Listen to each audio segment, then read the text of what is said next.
Muchísimas gracias a todos los que hacen pruebas en el aire conmigo, porque más o menos va quedando bien. Gracias a Nelson. Un poquitito hoy estuvimos un poco irónicos con Bernie. Podemos estar la nota. ¿Estás viendo? Estaba acá escuchándola. Bueno,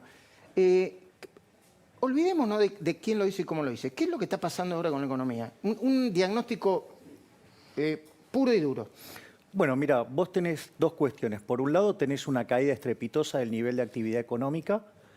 En lo que va del año lleva una caída del 13%. Pensá que en la crisis del 2002 la economía argentina cayó 10,9%. Y eso vos tenés un nivel de inflación parecido, porque vos en el 2002 tuviste 41% y hoy estás promediando 42, 43%. Eso en el plano real, y eso después tiene consecuencias en el mercado de trabajo, que te aumenta el desempleo, sí, te cae el salario real, al caerte el salario real te aumentan los pobres y te aumentan los indigentes. Eso es por un lado. Por el otro lado, vos tenés un desequilibrio cambiario monstruoso, porque la brecha es prácticamente del 100%.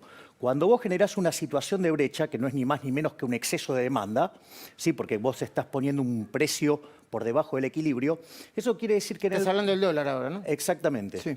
Entonces, el dólar está a 140 hoy, el blue está a 140 hoy, ¿por qué? Bueno, básicamente porque el precio que está regulando el Banco Central no es un precio que no tiene nada que ver con el equilibrio. O sea, es más... No es mentira, entonces la gente va, saca los pocos pesos que tiene y se refugia. Mirá, no son los grandes, ¿no? Son los chiquititos. Exacto. Mira, te voy a contar un chiste, digamos, muy interesante para entender el problema este. Va un señor a comprar un jarrón a un lugar y le dice, ¿cuánto está ese jarrón? 200 pesos. Me dice, pero enfrente, digamos, cuesta 100. Bueno, vaya y cómprelo enfrente. No, pero no tiene más. Bueno, acá cuando no haya más también va a valer 100. ¿Está claro? Digamos, o sea, dólar es a donde vos conseguís.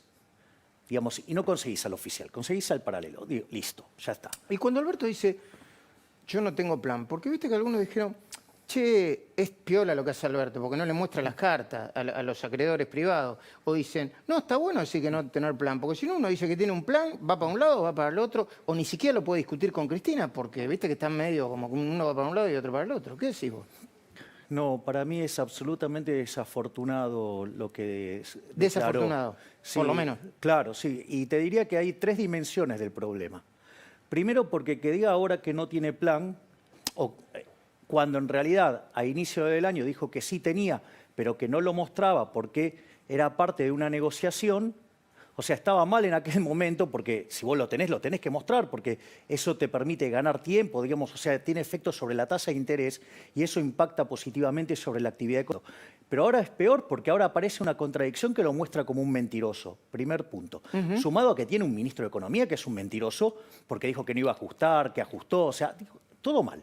Ese es el primer punto. El segundo punto es que hay una cuestión perversa en esto, Luis. Porque como no hay plan, no hay presupuesto. Ahora, cuando vos no tenés... que vos girás a las provincias menos y a vos te quedan muchos recursos para manejar desde el Poder Ejecutivo de modo discrecional. Por ejemplo, digamos, lo que le giran a la provincia de Buenos Aires y lo que después la provincia de Buenos Aires discrecionalmente le gira a los municipios. Lo cual, digamos, y eso, digamos, cuando vos escuchás... ¿Eso qué es política? ¿Campaña? Obviamente. Y hay un trato discriminatorio en contra, digamos, de los distritos opositores, que es clarísimo. Y después, a ver, hay otro problema que es todavía muchísimo más grave. Este gobierno se jacta de ser muy rojo, o sea, de ser muy socialista. Y es un socialismo sin plan. Esto es un desastre. Es decir, a ver, el socialismo... Que sea rojo no hay socialismo, que hay socialismo a lo noruego, a lo escandinavo, que es este. Ojo, porque digamos, esos socialismos son socialismos muy particulares que tienen muy altos índices de libertad económica. Entonces, digamos, son socialismo digamos. Es decir, no es, de socialismo no les queda nada. Está bien, pero no me tires con el libro de libertad, no me tires con el dogma, hablemos de la realidad. No, digo, yo te estoy hablando de la realidad. No, o sea, digamos, si te... Vos decís que es un socialismo sin plan. Claro. Listo, con lo cual, digamos, o sea, a todo lo malo del socialismo, que fue un fracaso en lo económico, en lo social, en lo cultural, y asesinaron a 150 millones de seres humanos, bueno, estos además no tienen plan. No, está bien. Ahora, el tema de no tener plan, ¿no? El asunto es justamente que vamos en picada. Eso es una obviedad, es una perspectiva que comparten desde todos los sectores. El no tener el plan es decirle a toda esa gente que está en picada, es, mira, ¿sabes qué? No sé cómo sacarte, no sé cómo vas a poder salir de esto. Y por eso ahí empieza un poco esta idea que argumentaba o que contaba Luis al principio, que es mucha gente diciendo, bueno, la única salida es rajarse de este país, ¿no? Empieza a haber ese tipo de sensación que hubo en el 2001. Bueno, a ver, yo te diría, Argentina sin lugar a duda va a la peor crisis económica y social de la historia. Más que el 2001. Pero vamos Muchísimo sin plan, peor. es peor. Es como decir, A ver, porque ¿qué es lo que pasa? A todo este problema que yo te describí del lado real, le tenés que sumar el problema del lado monetario. Los ingresos fiscales vienen creciendo al 22% y los gastos al 100%. Eso implica un desequilibrio fiscal monstruoso que en los primeros 6 meses del año acumula 14.000 millones de dólares. El Banco Central emitió 1.5 billones para financiar al fisco, que vos no lo ves en la calle porque lo esterilizan, está guardado adentro de los bancos. Pero cuando entonces vos tomás las LELIQs y los pases, tenés 2.4 billones, es decir, tenés más LELIQs y pases que base monetaria. Y esto es muy importante. Esto es macroeconomía. ¿Cómo se traslada sí, a la economía real? Pero ¿cuál es el problema? Que en el medio, si hay una crisis de confianza y la gente empieza a ir a correr contra los bancos, vos en 28 días podés duplicar la cantidad de dinero y generar una hiperinflación. Y si vos generás una hiperinflación... ¿Vos decís que de ahora a 28 días puede haber una hiperinflación? No, lo que digo es que si en algún momento ocurre una crisis de confianza, la gente se asusta, va y empieza a retirar los depósitos de los bancos, vos te encontrás frente a una situación que para que los bancos puedan devolver los depósitos se tienen que dar vuelta y cobrarle al Banco Central. Es decir, el Banco Central tiene que empezar a emitir. Entonces, si vos tenés que estar financiando al fisco, si llegás a tener una corrida, si además quieren financiar la obra pública con emisión monetaria, quieren dar créditos a las empresas por el capital de trabajo con más emisión monetaria, todo lo quieren arreglar con emisión monetaria. Esto explota. Se va la inflación, entiendo. Claro. Ahora, espera, ¿vos decís que el dólar 140 se puede ir más todavía? ¿Podemos tener un dólar 150, 160 en cualquier momento? A ver, el punto es el siguiente. No es que sube el dólar. En realidad, lo que está pasando es que pierde poder adquisitivo el peso. Es decir, cuando vos generás un exceso de oferta de dinero, porque en Argentina sube la oferta de dinero, cae la demanda de dinero, eso genera una pérdida del poder adquisitivo del peso. Es decir, todos los precios expresados en unidades monetarias suben. Lo que pasa es que como el dólar Bueno, te lo hago es un activo financiero, pica primero. Entonces, yo te estoy diciendo, va a explotar la oferta de dinero. Se está derrumbando la demanda de dinero. Se derrumba el nivel de actividad. ¿Y se va a seguir devaluando la moneda? No tengas duda. O sea que el dólar va a ir más arriba todavía. Obvio. Bueno, perdón, yo te pregunto a vos porque No, bueno, yo estoy ahora, digamos, estoy chequeando que lo expliqué bien. No, está bien. Ahora, bueno, entonces el dólar se va a ir más arriba. ¿El ritmo de aumento del dólar es el mismo ritmo de la emisión monetaria o de todo este fenómeno que estás planteando vos con la economía? Tiene que ver con los tiempos bajo los cuales se manifiestan estas cosas en la economía. Por ejemplo, cuando vos emitís dinero, las consecuencias en el nivel de precio no son instantáneas, tardan 18 meses. ¿Me comprendés? ¿Y empezaron a emitir cuándo? Desde que asumieron. Claro, pero ahora en en Europa y en Estados Unidos hubo una mayor emisión para inyectar dinero en el marco de la crisis económica por la pandemia. Es una buena pregunta esa, que siempre Es se hace. excelente esa pregunta, porque, digamos, porque la banda de burros que está en el gobierno eso no lo entienden. Voy a explicar por qué ocurre eso. Cuando vos, en países como Estados Unidos, hay un aumento en la aversión al riesgo, es decir, que la gente se asusta, se desprende de los activos riesgosos, llámese bonos de países emergentes, bonos corporativos, ¿sí? Y que hace acciones y compra títulos del Tesoro. Bono del Tesoro. Y demanda dólares. Entonces, por ejemplo, cuando vos tuviste, por ejemplo, la crisis subprime, la gente se asustó tanto que la Reserva Federal tuvo que triplicar la cantidad de dinero para que no haya deflación. Pero esos dólares tienen respaldo. Están emitidos contra demanda de dinero, entonces no generan inflación. Claro. ¿Me comprendés? Sí. No es que acá estamos demandando pesos porque lo necesitamos. Pero es que para acá comprar. no... Pero, a ver, Estamos inyectando nadie un muerto, quiere digamos. pesos. No te enojes, no te enojes. No. O sea, a ver, es una moneda despreciable. Le quitamos 13-0 a la moneda. Tuvimos 2 hiperinflaciones sin guerra. Como consecuencia del desastre monetario que tuvimos un impacto negativo en la actividad, que hoy tendríamos un PBI per cápita como el de Estados Unidos. Vamos, entonces está bien que la gente odie la moneda que emite el político argentino. Está No, perfecto. Más que odio, le tiene miedo, se la saca encima. ¿Y a vos qué te parece? Entonces, por eso vos tenés unos controles de capitales salvajes que no te permiten salir del peso. ¿Y por qué te lo hacen? Para cobrarte impuesto inflacionario. Te suben la base imponible, o sea, te obligan a tener más pesos y te revientan con el impuesto inflacionario. Te aviso que cobran 5 puntos del PBI en impuesto inflacionario. No es un chiste, siendo un impuesto no legislado. Fede, cuando quieras preguntarme, Sí, avisás. ¿Querés? sí, Dale, sí, por favor. Sí, me gustaría conocer tu visión acerca de qué mundo va a quedar. Esta guerra virtual entre Estados Unidos y China, ¿no? China quedó en un lugar bastante extraño, porque por una parte fue el causante de todo esto, pero por otra parte es el único país que va a crecer. ¿Cómo se hace, cómo va a ser el mundo para salir de esto? ¿Y cómo va a quedar configurado? Bueno, en principio lo que se está verificando es que, como consta en algunos trabajos míos, y puedo pasar el chivo, Sí, por prontamente estoy sacando un libro que se llama Pandenomics y está explicado. Es ¿Cuándo decir, sale? Sale a mitad del mes que viene. Muy bien, Pandenomics. Sí. Entonces, ¿qué es lo que pasa? Vos tuviste un shock de oferta negativo, es decir, al tener un problema como fue el COVID-19, la gente se retiró del mercado de trabajo, ¿sí? Pero ese shock tiene características transitorias, o sea, pasado el tema del COVID, la gente vuelve y se recupera. Sin embargo, no todas las economías se recuperan del mismo modo. Fíjate que, por ejemplo, en Estados Unidos el desempleo aumentó mucho, pero en los últimos 2 meses generó 8 millones de puestos de trabajo. ¿Por qué? Porque frente a esta situación, porque se dieron varias cosas. El aumento de la aversión al riesgo, ¿cómo lo resolvió? Emitiendo dinero. Todo lo que tuvo que ver con la caída de los ingresos de las personas, ¿qué hizo? Les manda el seguro de desempleo y además le manda un cheque. Claro. Con lo cual eso va contra déficit de cuenta corriente, que se puede endeudar. ¿Por qué? Porque la gente justamente quiere bonos del tesoro. Y algo muy inteligente que hizo Trump, además, que fue bajarle impuestos a las empresas. ¿Para qué? Para que no aumentara tanto el desempleo y para que cuando viniera la recuperación recuperara mucho más. Entonces lo que vos estás viendo es que Ahora se está Estados recuperando. Unidos recupera muy rápido. Después había otro tipo de políticas y esto también es muy importante. En Europa, Lagarde entendió a la perfección lo que estaba pasando en el plano monetario y dijo, ¿qué hago? Emito. Pero los estados manejan la política fiscal. Originalmente, ¿qué hizo, por ejemplo, el emblemático? El gobierno de Francia. El gobierno de Francia dijo, no, yo voy a decidir en qué vos vas a gastar la plata. En lugar de mandarle la plata, dijo, bueno, yo me hago cargo de estas cuentas. Eso es un problema porque de largo eso te aumenta el gasto público y después es muy difícil bajarlo. Ahora, ¿qué es lo interesante? Como Irlanda bajó los impuestos y empezó a recuperar, empezaron todos a una cuestión de competencia fiscal y todo ahora el se mundo están baja todos impuestos. bajando los impuestos. Qué bueno eso.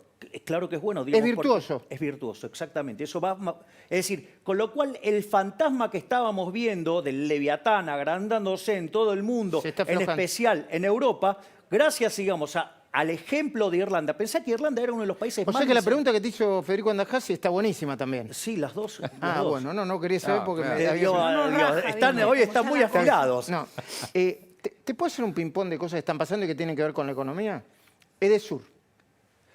Me parece otro paso más espantoso de este gobierno que camina hacia la expropiación.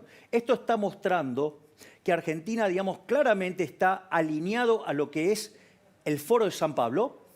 O sea, el Foro de San Pablo tenía como objetivo establecer la Unión Soviética Latinoamericana. Son 3 etapas. Y hay una segunda etapa, pasando la tercera, que es cuando empiezan las expropiaciones. Entonces ahí vos empezás a comprender que Vicentín no es algo casual, que no es casual entonces tampoco lo de Edesur, porque... Pero no pudieron. No, pero a ver, sí, bueno, vamos a ver. Pero lo que quiero que sepas es que hay una agenda. A ver, cuando vos sos una empresa A ver, regulada... instalan la idea y vamos a ver qué pasa. Exacto, claro, digo, van haciendo corriendo la prueba y cancha. error, claro. Entonces, porque ¿qué es lo que pasa? A ver, prácticamente, la verdad que hoy, en estos días apareció una declaración de Cafierito que verdaderamente es lamentable. Santiago Cafiero, el jefe de gabinete. Sí, un Cafiero tercera generación de político. Bueno, pero Santiago Cafiero, sí.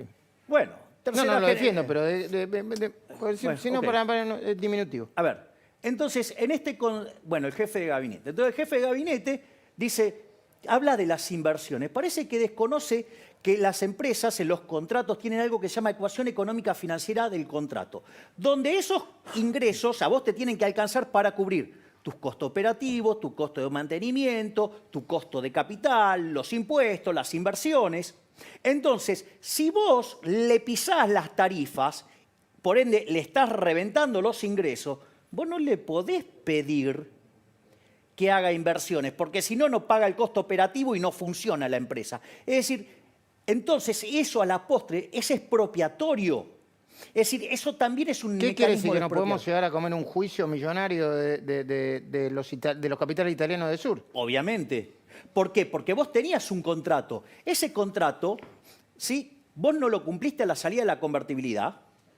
El desajuste que se generó en tarifas durante el kirchnerismo fue de 15-1. Nunca en la historia argentina hubo un desfasaje de precios relativos en tarifas semejantes. Nunca pasó. Eso tenía una contracara, que era los 4,5 puntos del PBI de déficit fiscal, que lo financiaban con emisión monetaria y hacía que se fueran con 30% de inflación. Y esto hay que aclararlo. Con 1.500 millones de dólares de reservas cash y con 23.000 millones de dólares vendidos en el dólar futuro. Que eso era una bomba que la salvó Del gobierno Macri. Sturzenegger. Ok, está bien. Ahora, Moyano y Mercado Libre, ¿con qué se come dentro de tu pensamiento? Me parece que eso tiene que ver más con la lógica de los reclamos sindicales y que querer quedarse con determinados trabajadores que están... Me parece que esa es una discusión para la caja de Moyano y que... ¿Para digamos, la caja de los trabajadores de Moyano? Bueno, eso después va al sindicato y la plata del sindicato la maneja Moyano, Es para el clan Moyano. para que ellos las manejen. Y desde el punto de vista de la economía real, ¿es mejor o peor lo que están pidiendo? Nunca que funcionen las cosas peor, digamos, o sea, es bueno para la economía. Es decir, para mí, desde mi punto de vista, el afiliarse a un determinado gremio no debería ser una cuestión opcional, debería ser la decisión de un individuo, no algo determinado compulsivamente. Ok, a vos sea, la política imagínate, económica del gobierno de Macri no te gustó. Si tuvieras que comparar la política económica del gobierno de Macri con la política económica de este gobierno, ¿qué dirías? ¿Son iguales, peores, mejores? No, esta es peor todavía. Es peor porque parecen ignorar aún los rudimentos más básicos de la economía elemental. ¿En qué se nota eso? Que vos ya me lo dijiste varias veces y no me... Y, por ejemplo, fíjate esto, un día aparece Culfas en un programa diciendo que en realidad de esto no se sale ajustando, que en realidad el déficit fiscal se baja aumentando el gasto público. Sí, así como te escucho. Entonces, dice que eso genera tanto efecto en la actividad económica que hace subir tanto los ingresos que el déficit fiscal cae. Bueno, eso es un disparate. O sea, es un disparate en dos líneas. Una desde el punto de vista teórico, no resiste el punto de vista teórico, aún en lo más básico de la macroeconomía keynesiana, que es el modelo renta-gasto, existe algo, un box que quizás no lo estudió, que se llama multiplicador, el presupuesto equilibrado, y dice, eso no se cumple. Ok, anótalo, Fede, para estudiar, ¿eh? Eso. Y después tenés otro problema más, uno de índole empírica. Eso en Argentina, de los últimos 119 años, se hizo durante 109. Y de ser el país más rico del mundo, somos 70 y en caída. Vamos. O sea, y no Ya solo nos equivocamos, no nos equivoquemos de nuevo, decís vos. Sí, Ok. exacto. Vivimos tropezando siempre con la misma piedra. Ok, y cuando el presidente dice, no tengo plan, ¿está bueno no tener plan? Porque, pará, vos sos un anarquista, ¿cómo eras? Anarquista libertario. Sí, yo soy un liberal libertario. Bueno, sos un liberal libertario. El presidente dice, está bueno no tener plan, yo hago lo que, de alguna manera es un liberal libertario, hago lo que quiero cuando se me antoja.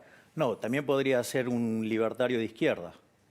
¿Es un libertario de izquierda? Y podría... No me consta que lo sea porque, digamos, a él le gusta el Estado presente. Esa es la contradicción. Dice que le gusta. O sea, bueno, a ver, no se manifiesta, digamos, anarquista. Ahí dijo, francamente no creo en los planes económicos. Está bien, pero el problema es, si yo te lo dijera desde el punto de vista teórico y filosófico mío, Ok, es razonable, porque yo soy anarquista, yo odio al Estado. Bueno, no te enojes, está bien. ¿Me entendés? Pero él no es el caso. ¿Querés de irte a que... tomarte un café con Bernie? Porque estaba medio... Bueno, perdón, está bien. Digo, pero lo que digo es, a él, digamos, no es el caso de él. Él quiere el Estado presente. Es decir, no se condice. Es decir, si vos querés el Estado presente, haces una conferencia con Lula y decís que extrañás a toda una manga de impresentables que fueron presidentes de distintos países que salieron todo del Foro de San Pablo, ¿sí? Es decir, toda una manga de delincuentes que quieren la Unión Soviética latinoamericana. Vos no podés decir semejante barbaridad. Escúchame. Es el socialismo sin plan. Entiendo. Te voy a hacer una última pregunta y agradeciéndote que estuviste acá. Después me van a explicar por qué me sacaron el Porque sillón. queda mejor, el estás sillón. más erguido. Me queda el sillón. Está A ver mejor. si puedo probarlo ahí. Claro. Estás más erguido. Muy bien, es un sillón. Bueno, te voy a hacer esta pregunta. Cada vez que ven a una persona como vos, con las diferencias que tenga, o a José Luis Esper, yo sé que pueden tener diferencias, no importa, o a otros dicen, estos son divinos para declarar en televisión. Le das un día a un gobierno, te lo estrellan. ¿Y sabés por qué?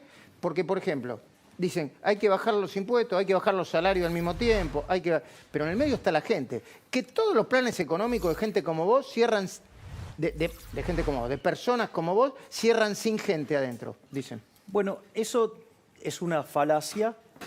Nosotros, por ejemplo, con Diego Giacomini, en un libro que escribimos hace poco que se llama Libertad, Libertad, Libertad, hicimos un programa económico, mostramos cómo bajar 15 puntos el gasto público en términos del PBI para bajar 10 puntos la presión fiscal y estar alineado con el resto de los países de Latinoamérica en presión fiscal y que eso podría generar un crecimiento virtuoso en la economía y básicamente no se toca a la gente. Va todo contra los intereses de los ladrones de los políticos. Punto 1. El sistema, digamos. Obviamente. El sobregasto municipal, nacional.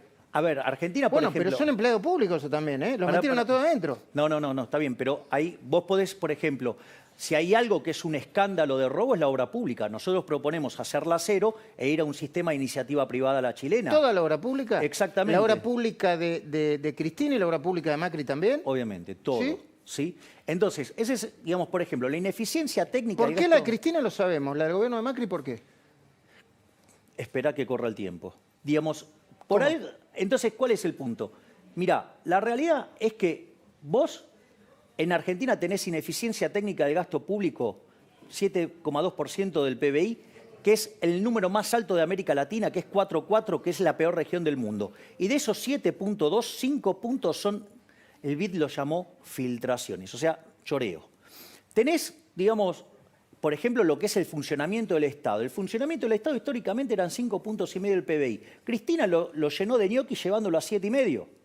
Entonces ahí tenés 2 puntos. O sea, fíjate que hay un montón Sí, de lugar para... pero ¿cómo lo sacás? Bueno, está bien. Ahora, no, es que vos lo que tenés que hacer es contarle a las personas que en realidad nosotros nos estamos hundiendo por culpa del peso, del tamaño del Estado y que justamente mientras que los políticos se enriquecen, porque desde que ellos estaban con el verso de la justicia social, la redistribución del ingreso, digo, multiplicaron la pobreza por un número bastante grande. Entonces, ¿Cuánto es la pobreza ahora? para mí, digamos, ya está arriba del 45%. Algunos dicen 50%. ¿Y el PBI de este año? ¿Caída? Para mí, digamos, yo no hago estimaciones, pero el consenso de los analistas es que puede caer entre 13 y 11%. Ahora, la realidad, de vuelta, yendo a... ¿Sabes qué? Nosotros podemos mostrar como evidencia empírica que nuestras ideas se aplicaron. Se aplicaron a partir de la implementación de la Constitución de Alberdi del 53 en 1860. Éramos un país de bárbaro, Luis. Otro mundo, otro. Es como extrapolar, ¿no? No. Y en 35 años nos convertimos en el país más rico del mundo. ¿Sabés quién aplicó la agenda alberdiana? Irlanda. Irlanda era uno de los países más miserables de Europa.